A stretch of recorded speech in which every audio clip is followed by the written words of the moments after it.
Mais comment un coup de tête est-il devenu l'une des plus grandes tragédies du football français? Né à Marseille, dans le quartier de la Castellane, Zinedine Zidane n'a qu'un rêve: devenir footballeur professionnel. Repéré à seulement 14 ans, il rejoint Cannes avant d'exploser sous les couleurs de Bordeaux. Quelques années plus tard, il signe à la Juventus et devient rapidement l'un des meilleurs joueurs du monde. Puis vient 1998.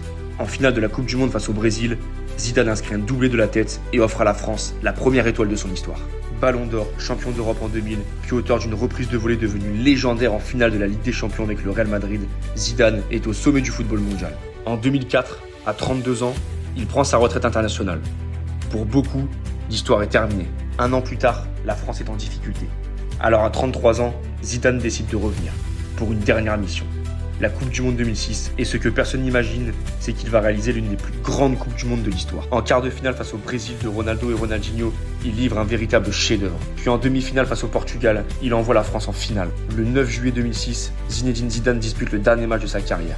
Dès la 7e minute, il ouvre le score d'une incroyable panenka. Mais à la 110e minute, tout bascule. Après un échange avec Marco Materazzi, Zidane assène un coup de tête au défenseur italien. Carton rouge, la France s'incline finalement au tir au but. Ce soir-là, Zinedine Zidane quitte le football sur l'image la plus douloureuse de sa carrière.